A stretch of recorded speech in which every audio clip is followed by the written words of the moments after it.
Hello, welcome back to endless food pot channel. మీకు dumplings అంటే ఇష్టమా? ఈరోజు నేను నా వర్జన్ ఆఫ్ పనీర్ డంప్లింగ్స్ మీకు చూపిస్తున్నానండి. బటరీ గార్లిక్ ఫ్లేవర్తో స్టీమింగ్ ప్రాసెస్ లేకుండా చూపిస్తున్నానండి. రెసిపీ స్టార్ట్ చేద్దామా? ముందుగా ఒక బౌల్లో 1 కప్పు మైదా, కొద్దిగా సాల్టెడ్ బటర్ వేసి అందులో మెల్లిమెల్లిగా వాటర్ పోస్తూ పిండిని గట్టిగా తడుపుకోవాలండి. మీరు మైదా ప్లేస్లో గోధుమ పిండిని కూడా వాడొచ్చండి. ఏంటి అంటే గోధుమ పిండికి ఒక స్మెల్ ఉంటుంది కదా, మీకు స్మెల్తో ప్రాబ్లం లేదు అంటే హెల్త్ పరంగా కూడా గోధుమ పిండి వాడితే చాలా మంచిది. ఇలా గట్టిగా తడుపుకున్న పిండిని ఒక వెట్ క్లాత్ కప్పేసి 15 మినిట్స్ రెస్ట్ ఇవ్వాలండి. ఇప్పుడు ఇంకో బౌల్ తీసుకొని 200 గ్రామ్స్ పనీర్ ఇలా క్రష్ చేస్తూ వేయాలండి. ఇప్పుడు ఈ క్రష్ చేసిన పనీర్లో 1 టీ స్పూన్ నువ్వుల పొడి వేస్తున్నానండి. అలాగే 1/2 టీ స్పూన్ ఆరిగానో వేస్తున్నానండి. కొద్దిగా సాల్ట్, ఇక్కడ నేను 1 పావు టీ స్పూన్ సాల్ట్ వేస్తున్నానండి. ఎందుకంటే మనకు బటర్లో సాల్ట్ ఉంటుంది అండ్ ఆరిగానోలో సాల్ట్ ఉంటుంది. మళ్ళీ మనం సాసెస్ వాడుతున్నాం ఇక్కడ, సో సాసెస్లో కూడా సాల్ట్ ఉంటుంది కాబట్టి సాల్ట్ వేసేటప్పుడు కొంచెం జాగ్రత్త. 1/2 టీ స్పూన్ వైట్ పెప్పర్ వేస్తున్నానండి. మీ దగ్గర వైట్ పెప్పర్ లేకపోతే మీరు బ్లాక్ పెప్పర్ కూడా వాడొచ్చు. 1/2 టీ స్పూన్ సోయా సాస్ వేస్తున్నానండి. It's completely optional. ఇంకా 2 టీ స్పూన్స్ టొమాటో కెచప్ అండి. సో ఆ ట్యాంగీ ఫ్లేవర్ ఉంటుంది కదా, సోర్ ఇంకా sweetness flavour, so tomato ketchup అనేది మస్ట్ అండి.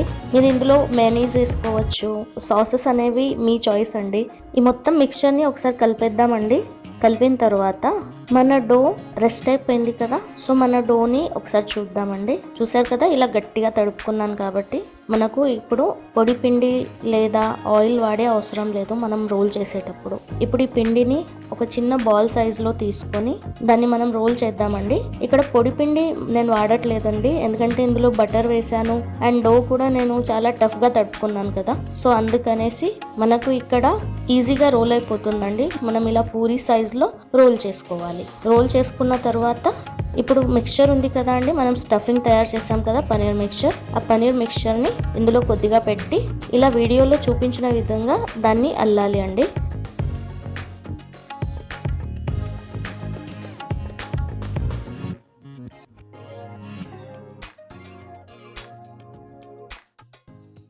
చూసారు కదా, ఇలా చేసుకోవాలండి.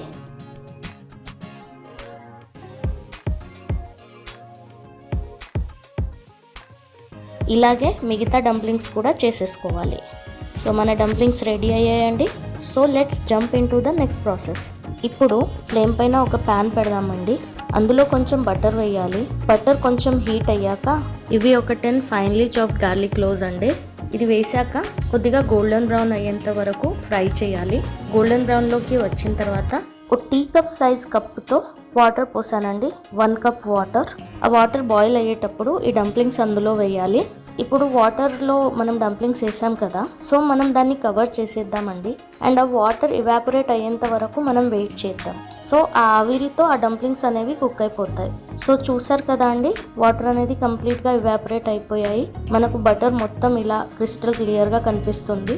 సో వాటర్ ఇవాపరేట్ అయిపోయింది అంటే మన డంప్లింగ్స్ అనేవి కుక్ అయిపోయినట్టు. మీరు ఒకవేళ వాటర్ తక్కువ పోస్తే మధ్యలో అరే మీకు డంప్లింగ్స్ కుక్ అవ్వలేదు అని అనిపిస్తే ఇంకొద్దిగా వాటర్ పోసి మళ్ళీ ఆ వాటర్ ఇవాపరేట్ అయ్యేంతసేపు వెయిట్ చేసైనా మీరు ఉంచవచ్చు.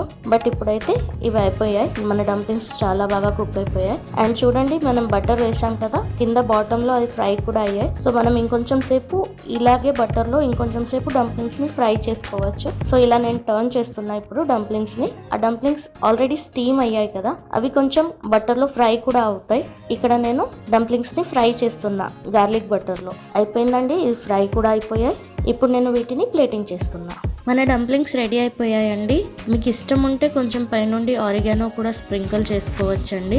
దీన్ని షేజ్వాన్ సాస్తో కానీ మయోనీస్తో కానీ లేదా టొమాటో కెచప్తో కానీ సర్వ్ చేయండి, చాలా టేస్టీ ఉంటుంది.